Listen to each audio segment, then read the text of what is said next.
Thank you so much for joining the podcast. Today, my guest is Tony Abate. He is the CTO at AtmosAir. Tony, how are you today? Great, Tony, and thank you for having me. Awesome. I'm so glad you're here. And we've been wanting to do a presentation on IEQ. And it's funny, I was thinking I do a lot of presentations on psychometrics. And when I do that, eyes just glaze over from boredom. Like we kind of get the same thing with IQ, right? It's in the news, people kind of forget about it. Then it's in the news, and people kind of forget about it, right? Like so, in the pandemic, everyone was talking about it. Then everyone kind of it that went away or diminished, and now we got the wildfires coming back, so it's all top of mind for people. And it's one of those things to me that it's like psychometrics. It's kind of boring and it's kind of dull when you're talking about it, but it's so super important, right? Like it affects how much of our time is spent indoors. Tony, you were telling me, or I was reading one of your papers about that. Yeah, exactly. I mean, we are obviously much more indoors than we ever were. Our work lives, our home lives, even things that we do in between. If you're going to the grocery store or something of that nature, we're always indoors. And many Mhm. times we're indoors with other people. Um, the air is something that people take for granted. You can't see it. Hopefully, you can't smell Mhm. it. So it's kind of hard to understand why it's affecting you. And I Yeah. think lots of us believe if I have a nice clean home or a nice clean office, that the air comes with that. Um, Yeah. but that's really not the case. And I think we all learned that a little bit in a different thing, which was water. Mm. When I was a kid, and I'm sure you remember, you opened the tap up and you took a glass of water because that was thought to be just fine. Mhm. But then we learned. And now we see bottled water is very commonplace. I don't know if I've ever gone over visited some office or gone to someone's home where they've handed me a glass of tap water anymore. Right. Right. Because we've learned that putting purified water into our bodies is better for them. I never thought of the analogy with water. That makes a lot of sense. Well, think about what we do more than anything, and that's breathe. Mhm. So you can live even days without water, but you can only live minutes without air. Mhm. So we should be concerned about what we're putting into our bodies when it comes to the air. And you mentioned the pandemic, and we've certainly seen some of the wildfire issues that have happened very recently in different parts of the country. Um, Mhm. Nature can kind of tell us that that clear, invisible stuff really isn't. And it's something that we need to think about. And in my business, we're starting to see lots of people are thinking about it. The awareness age is kind of upon us. Mhm. We can use an IAQ monitor and see the air quality in real time. 10 years ago, that wasn't possible. And I Right. think when people become educated as to what is in the air we breathe, they'll also become aware of the need to do something about it. And I think that's kind of where we are. So is it easier today? This is kind of a loaded question, and I'm sure I know the answer of it. It's easier today to measure indoor air quality than it was, let's say, even 5, 10 years ago. Is that accurate? Much, much easier. That's very accurate. I mean, I'll even show you like the little sensor I have here. I'll see if I can Mm-hmm. get it on the camera. You can all see that well.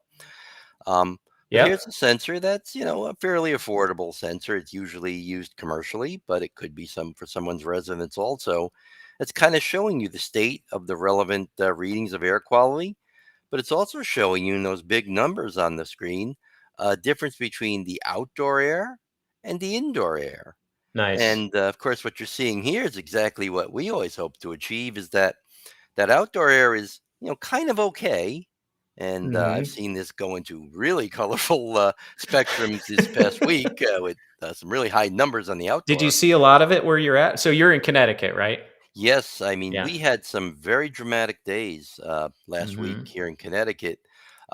Days when actually you went outside and it smelled burning like an incinerator. So I saw on your monitor, and for those listening, Tony just put up a monitor which had several different readings on it. One of them was a number that I'm assuming equates to the air quality, which showed it's 9 as good. Is that the indoor or outdoor air? 9 is my indoor air, which Okay. is good. What is the The outdoor air showing right now? 61, which is actually it's a fairly good day. It's considered moderate. Now, what was it showing during the fires? I Do had you remember? gotten up to 350 Wow, on the 350. outdoor Okay, during the fires, and okay. naturally indoor rose a bit, but Sure, yeah, you would much to expect it. my happiness, it didn't never rose above 100. It stayed in that single, the double digit numbers. Mhm. So what I was breathing inside was lots better than what I'd be exposed to outside. Yeah, for sure. So help me with this. So here's where I'm a little confused. I was just asking so I live up here kind of in like La La Land. Like we're up here in the mountains. I have a office where I can open a window and there's fresh air that comes in all the time. So it's really nice here. So I don't see a lot of the stuff that you would see like in a big city. Okay. So in today's building, commercial building, let's say I'll use New York City as an example because I know that was all in the news. You have a high rise facility. Are you required to measure the indoor air quality inside? Right now, there's no requirement.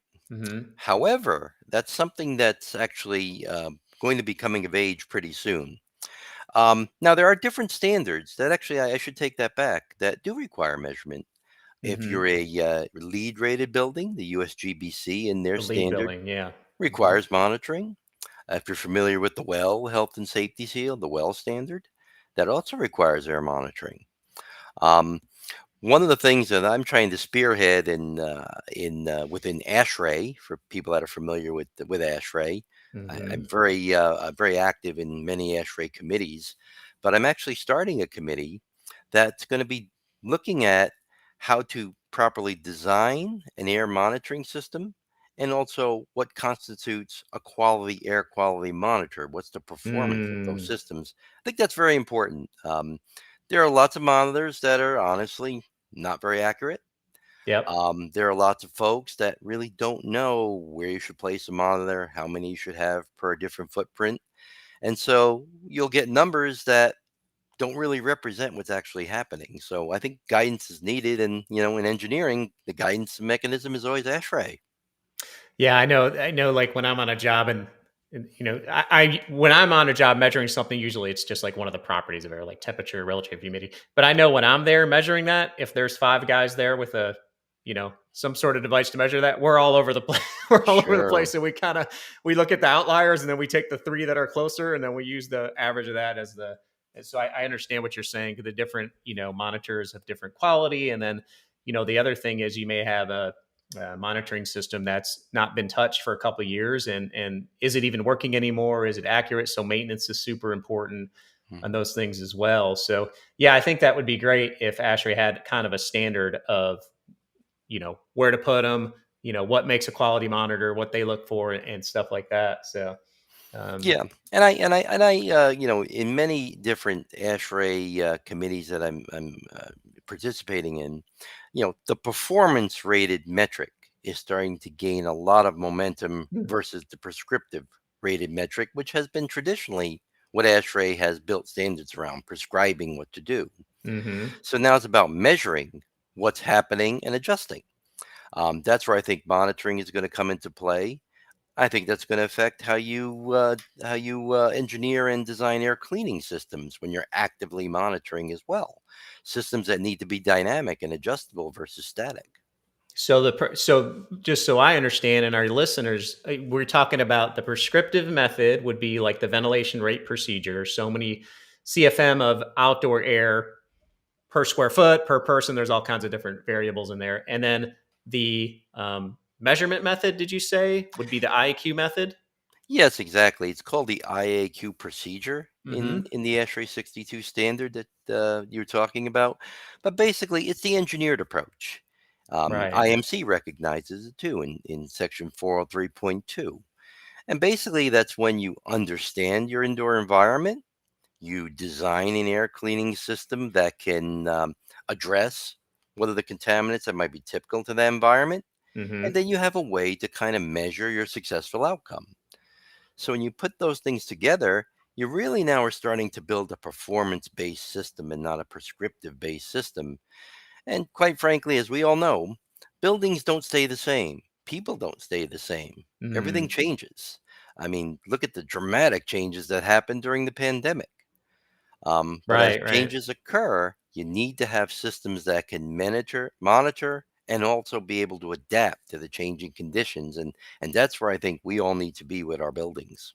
So the performance-based method or the IQ procedure, generally that will require less ventilation of outdoor air. Is that correct? Is that a correct statement or Yes, it is. I mean, okay. it varies. It depends on why you're using it, but many times, yes, you can bring in less outside air than that straight prescriptive method. And what's the biggest challenge? Obviously, if someone's new in the industry and they're listening, they'll be like, "Well, why wouldn't we do that all the time?" Right? So what's the biggest challenge in doing that? And that's another loaded question. I think I know the answer to this one too, but go ahead. Sure, sure. I mean, some of it's education. Mhm. Sometimes a lot of engineers really aren't aware of the performance-based approach versus prescriptive. Mhm. A lot of it is adoption. And one of the problems with adoption of the IQ procedure on a wider scale is it's very complicated.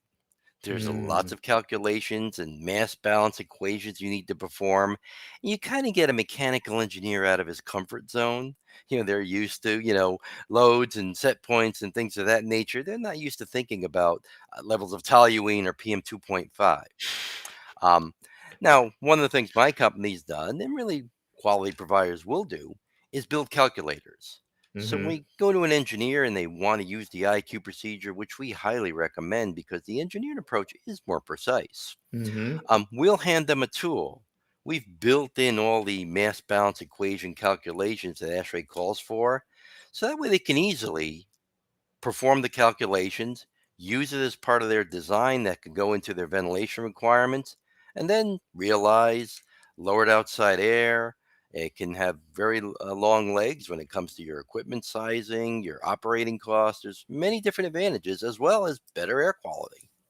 Yeah, and we were talking about, I think it was last week, were we talking about the effects of energy savings and decarbonization and how all that linked together? You want to talk a little bit about that, Tony? Oh, absolutely. I mean, decarbonization is on the top of everyone's mind. It's been a Hmm. theme in ASHRAE this past year. Um, we all know that in a lot of commercial buildings, you cannot buy energy from a renewable source, at least in all the energy that you need. Certainly, natural gas is not renewable. Hmm. Most electrical supply is not from a renewable source.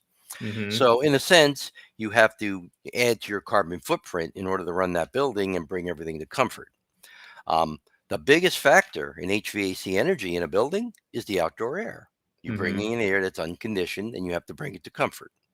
So when you can reduce that outdoor air, you're actually doing something that affects the biggest user of energy in the building. And if you want to kind of make the pie a little bigger, the Hmm. biggest user of energy throughout the country are commercial buildings. So by enabling this procedure, by adopting good air cleaning, so now you can recirculate clean air throughout the building, you can save sometimes pretty significant energy, but then reduce your carbon footprint. And that's what decarbonization is all about. Right, right. So it all kind of ties in. So before we talk about the physical solutions, right? Like we're talking about, um, you know, now we have the ability or the technology to achieve accurate measurements easily of the indoor air quality, which we didn't really have. It was difficult to do before. We've got models to use the IQ procedure, reduce the OE. What is it in the air that we're trying to get rid of? Well, first of all, before we talk about that, like smoke, what is it in smoke that is bad? What are we trying to actually remove? Because we talked about that a minute hmm ago, the wildfires. Well, smoke is a collection of very small particles. Hmm. So you have, and I'll go into some acronyms here, but you have a particle that's called PM 2.5. Hmm. So to just give you an idea of what that is, uh, PM 2.5 is 2.5 microns.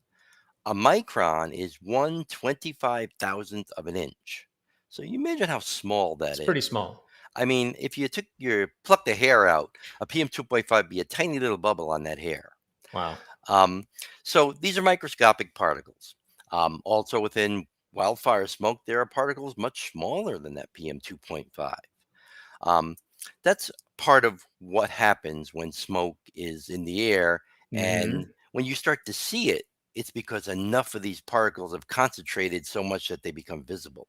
So I could see from a reference standpoint, pollen, I can see. hmm What is that PM number for pollen? That's a big particle. So That's a pollen's, huge particle that's easily filtered, right? yeah, I mean, it's probably 10 microns or more in a Gotcha. pollen that, I mean, think of another thing too that I think everybody's experienced. You look out that window at an angle indoors when the sun is beaming through and you see that stuff floating in the air, Hmm. which you don't want to see.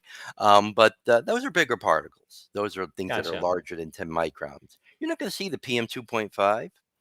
Um, the other part, though, of wildfire smoke and many things are gases, volatile Hmm. organic compounds. There could be Right. things like formaldehyde and other things that, again, can have very unpleasant effects, can be toxic if they're high enough concentrations, but at the very least, they're irritating. So that's why smoke odor bothers you because of the VOCs, and the Hmm. particles is what kind of can get down in your lungs and really irritate your respiratory system. And we've got, I'll use the term off gassing of VOCs from all the things that make up a building, right? All the construction material, the paints, the glues, everything. And that doesn't, I don't think, go away after the building's open for 6 months. That still kind of lingers around. So Yep. there's the smoke. We talked about that, the gases, the off gassing of um, the materials in the building and of people. People Hmm. have things coming out of them as well. We Um, unfortunately do. we do for some more than others, but depending on what's going on in the day. But we have that, and then we have the other thing which we didn't talk a lot about because it hasn't been in the news much lately. But the viruses, the pandemics, and things like that, and that's another one of those things where it comes up a lot. People pay a lot of attention to it, then it kind of goes away. So where does that fall on the spectrum of sizes and challenges and importance in IEQ? Well, certainly when you're looking at your air cleaning strategy, you have to think about what I call active and passive. So if you look at something like filters, they're a passive strategy. They say, bring air to me with contaminants. I'm going to grab those contaminants, and what I'm going to do is dilute the air in the space with cleaner air. And filters work very well, and passive strategies are important. Hmm. But then you have the need for active strategies. So think about what goes on in a space. So let's say I don't feel well, I'm coughing or I sneeze. These droplets fly out of my mouth and form a huge cloud. Hmm. Now you're maybe a few cubicles down or an office over. Well, that cloud, which can be PM 2.5 or less, can kind of stay in the air pretty well for a long period of time until it reaches you. You breathe in the cloud. Now suddenly you don't feel well. Mm. That's how the coronavirus spread so effectively. Hmm. Um, so what do you do about that? Because that cloud is probably not going to get to the filter before it gets to you. And that's where technology like the atmosphere bipolar ionization comes into play. When you put an active element in the space, like air ions, they can get to the cloud actively. They're getting to the Hmm. contaminant where it's coming from and not trying to deliver the contaminant to the device. And really, you need both if you're really, You need you have, both, yes, right, right. exactly. So you're getting it where it's at. You're going to it than having it come to you, or a little bit of both probably. So yeah, so there's all kinds of technology. So we talked about monitoring there. So we know where we're at as far as our indoor air quality if we're monitoring it properly. Then the next question is how do we design a system to take care of that? So I would like you to talk um, we could talk about all different types of technologies, but so Tony um, works for AtmosAir, and they focus on bipolar ionization. So I would like let's talk a little bit about that, especially for people who aren't familiar with it. What is an ion? Why do we make them? Why do we put them in the space? And what do they do? Very good topics. Ions, first of all, are in nature. Um, Things like lightning storms, radiation, sunlight. Think about the energy of like the surf pounding down on Hmm. the air. All those energies cause the production of air ions. An air ion is basically a, um, a molecule that has gained or lost an electron.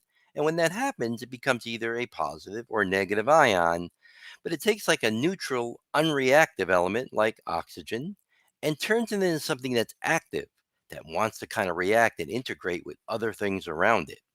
That's kind of the core of the atmosphere technology.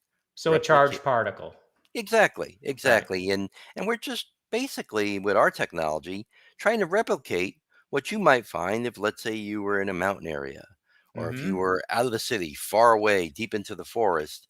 those ion levels are much, much higher. And you could read an ion level, right? Yeah, exactly. There are What is it? devices. Is that just a little handheld device you would take up to the top of the mountain and read it? Is it pretty simple or? Geek that I am, some years back, when my son used to play ice hockey, Mhm. he got to play up at Lake Placid, where the Olympics happened. Yeah, sure. And when you go there, you Beautiful. could take a ride. You can get up to the top of Whiteface Mountain. It's kind of cool. So I said, I wonder if the ions really are higher up here. Oh So man, I that's took my that's nerdy dad 101 right there when you pull out the well, ion reader. you can't help yourself, I know, right? right? I know it. I know it. So I did. I took it on the ride. I was watching the ion level. Everybody thought I was kind of crazy or I had a bomb or something. Right. But I could see as we started to climb the ion level down in the village, which again is a clean area, which probably was around a It's beautiful, thousand. yeah. Mhm. As I got to the top of Whiteface Mountain, it was about 4,000 ions. Wow. So when we started leaving man and man-made pollution, nature put that cleaning technology in place. And so, very simply, AtmosAir says if I can replicate this in the space you breathe in, it'll it'll improve the air quality around you. Like again, if you were outdoors in a very natural, pristine environment, most Mhm. people don't get sick in that type of environment. Nice. That's why is that why I like skiing so much? Or is it just because I get to get away from work for a little bit? I don't know. It's probably a little bit of both. And the beach, right? There you go. And sometimes the senior to beach can be very nice, but that's another topic. Right, right. So ions naturally occurring charged particles. That's the way I like to kind of think about them in my brain. Hmm. So okay, so we how do we make an ion? How do we simulate the ion experience? Like how do we make them and put them into a building? Sure. Our technology uses a tube, which almost looks like a little missile, Hmm. and we add Got like a energy. metal grid around it. Yeah, it has a screen around Yeah. it, and it's a Hmm. tube-like structure. It comes in different lengths and different sizes and different arrays because we're always trying to size to the supply CFM of that space. The engineer did a good job to make sure they can get conditioned air all throughout that space. So we say, Hmm. let's take advantage of that and saturate that conditioned air with ions and really bring that ion level up where you breathe. Um, So it's in the supply duct. in the supply duct, Gotcha. it uses voltage that again causes, and I'm going to get a little geeky here, so I apologize. A dielectric barrier discharge, or think of us as having a controlled lightning storm, Hmm. and Okay. then all those great air ions that we get when the oxygen in the air around that supply air comes through, and that energy that we make causes those air ions, just like nature does. And we take the indoor space, which again is depleted to next to nothing because we have our cities, which depleted the ion level. And then we do lots of stuff in our spaces with, as you mentioned, off gassing of many materials, and we ourselves are dust makers and VOC makers. So we have more people, we have higher contaminants, some more than others.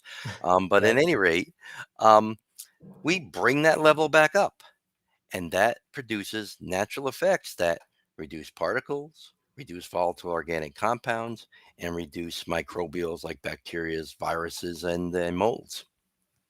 How does it do that? Okay, this I'll try to keep this as less scientific as I can. Sure.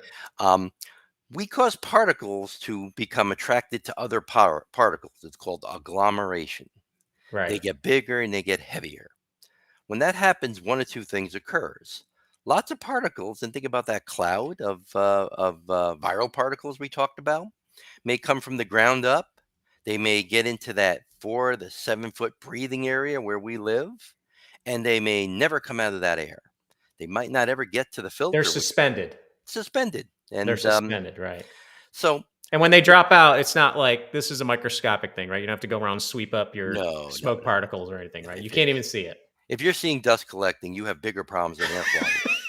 Um, but at any rate, those bigger, heavier particles drop much more rapidly to the floor. But then the ions, in a natural way, work on inactivating them. So let's think about that Mm. virus, for instance. Yep. Viruses are not alive in the air. When you breathe them into your body and they get into your cells, they come to life and they reproduce, and that's what's called infection. You become infected. Mm-hmm. When the ions find that viral particle, in addition to agglomerating it out of the air, they pierce little holes in the protective membrane. Remember those spikes you saw all over the ball when they showed those graphics for Of the years? COVID virus, the Exactly. coronavirus? Yeah, yeah. Those spikes are protein. They protect the organism. Many viruses are exactly like that. When they do that, the organism loses its reproductive ability. So Mm-hmm. let's take the coronavirus. It's in the air. It's been pierced in that manner. You breathe it in.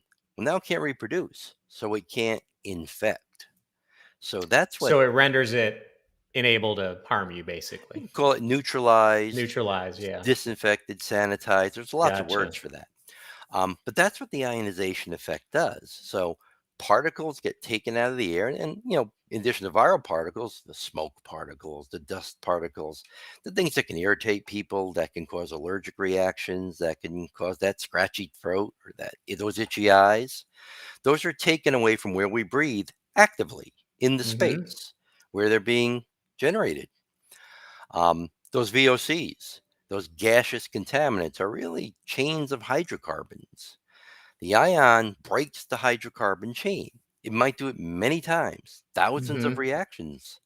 But what results is immeasurable amounts of carbon dioxide and water vapor.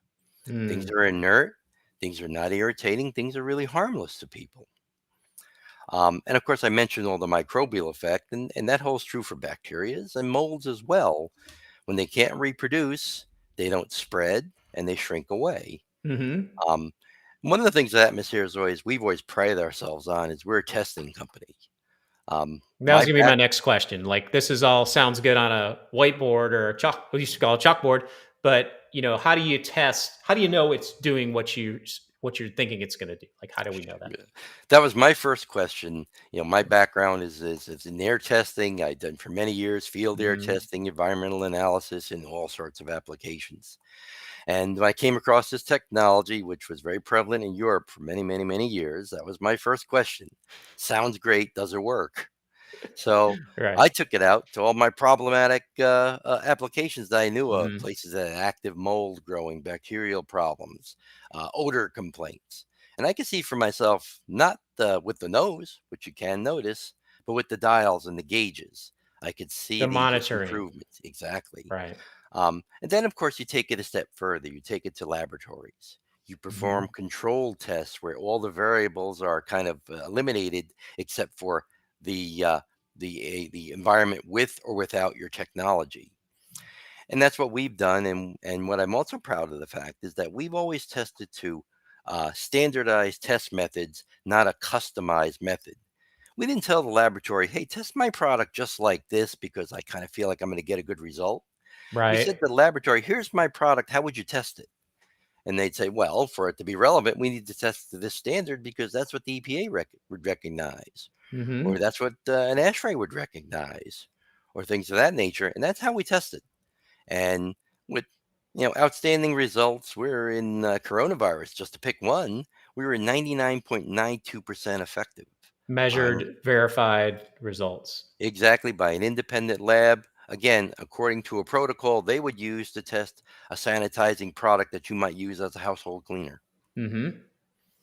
Nice. And so, if you were to have, I had a question kind of pop in my head as you were explaining that. So, if you were in the wildfire scenario and you had, you know, the BPI installed, atmosphere installed, and you were monitoring the outside air, you saw the outside air was starting to climb up to those, 350, 400, 500, 600 levels.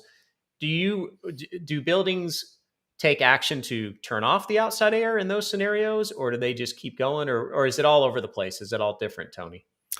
Fortunately, I would say it's the last one. It's kind of all over the place. Hmm. Um, Now, for customers that are using our technology, there's a lot of different tools that they can use.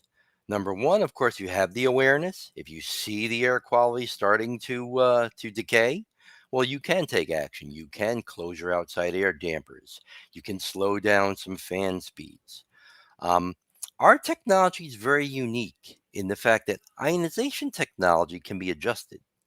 I can raise or lower the ion intensity by adding more or less energy to my device. Mm-hmm. Very different from a filter that can only kind of do what it's designed to do. MERV 13 filter can't become a MERV 15 filter because you need more. Mm-hmm. It is what it is. Um, we have systems now where we take sensors that are integrated with our system that have an algorithm built in that says, hey, if the air quality is getting worse, we're going to dial up the ion intensity so we can kind of make sure we keep that ion saturation. Mm-hmm. And so many of our buildings that are using these systems, they have an advantage in that they have air purification that can be increased on demand and also an awareness of other things they could do in the building to kind of shield themselves from these sort of situations. I love it. I love the idea of actually measuring it and knowing what you're dealing with, right? It's like, before I felt like well, I would feel like I'm trying to solve a problem without knowing the problem if I haven't measured anything yet. You ever had that experience? No, I use that expression all the time. How can you solve a problem when you don't even know the You question? don't even know you don't even know what's going on. So, Yeah. And I could tell you another thing that this is in a presentation I built a mm-hmm. statistic that I found kind of startling.